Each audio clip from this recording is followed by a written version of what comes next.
A Texas state representative was accidentally shot after individuals were celebrating during New Year's, and a stray bullet hit him in the head. Now, luckily, State Representative Martinez is okay and he's recovering. There he is, Armando. Mando Martinez is his name.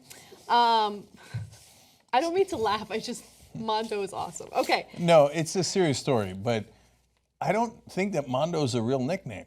I think Mando's just a name, right? Like, yeah, that's like saying, okay, Jank, his nickname is Ank. Jank, Ank. Okay. Sure.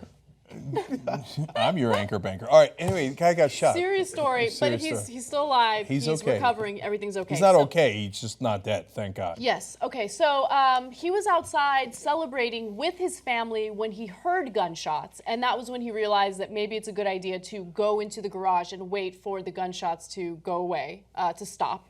And once they stopped, he felt that it was safe to go out and continue celebrating. Unfortunately, it wasn't, and as he was hugging and kissing his wife, he felt something. So he says, at the stroke of midnight, my wife comes over and gives me a hug and kiss. And right after that, I felt like a sledgehammer hitting the back of my head. I grabbed it and she said, "What's wrong?" I said I was hit by something. At that point, everyone around him was able to determine that he was shot. He was rushed to the hospital. And again, luckily, thank God, he is alive and recovering. But apparently in this part of Texas, these types of celebrations are common. And back in the day when there were fewer people living in this area, I guess it was considered okay. But now, since it's more densely populated, it's very unsafe and people can get killed. By the way, you want to celebrate New Year's. I get it. Everyone wants to do it. Everyone wants to have fun. Let's pop bottles, not other people's heads, right? Why are you shooting guns into the air? What happened to being responsible gun owners? Okay, let me tell you a bunch of really dumb stories from across the world on shooting guns into the air.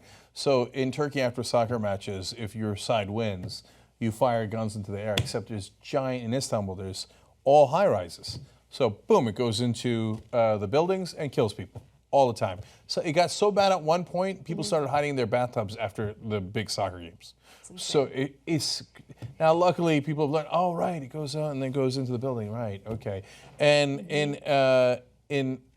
this story I'm not as positive about. It's one that got passed down to me in person, so I didn't read it in an article, but Palestinians would sometimes fire bullets into the air to celebrate, but then there's this thing called gravity and it comes back down and sometimes would land on their heads. And now all across the world, Afghans, Yemen, they bring firearms to weddings because they want to celebrate. Except you're in Afghanistan or in Yemen and we're targeting you. So we could consider that a signature of terrorists. So we'll do a drone strike. And that's why we take out weddings all the time.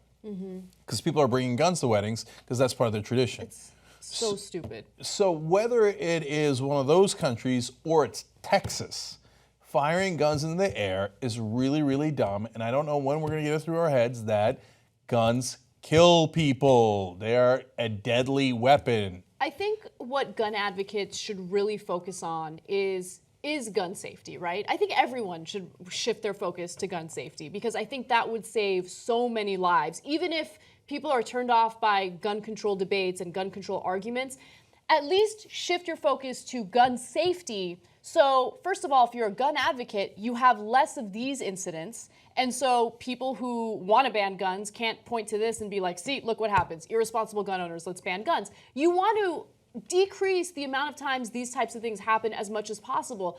We never really have any debates or discussions about gun safety in America. It's like this assumption that everyone is a responsible gun owner, but they're not. This is not what responsible gun owners do, okay? So, and I just think that's such a great idea. I never thought of this analogy until you just said that.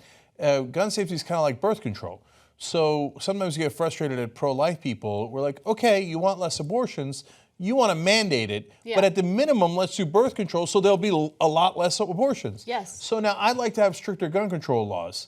But in the meanwhile, let's insist on gun safety so that we at least have less people dying from guns. Exactly. And like in cases like this, I mean, I don't know how aggressively local police investigate these types of situations and actually bring charges to people who are irresponsibly using their guns like this, but there should be some serious charges. Like in this case, they are trying to find out who it is, and you know, that person is going to face some charges. But it needs to be a priority because someone's life was almost lost because of this nonsense. I totally agree, Anna and Nana Kasparian. If you sign up for TYT membership, you'll be saying, "Thanks a lot, bitch." TYTnetwork.com/join.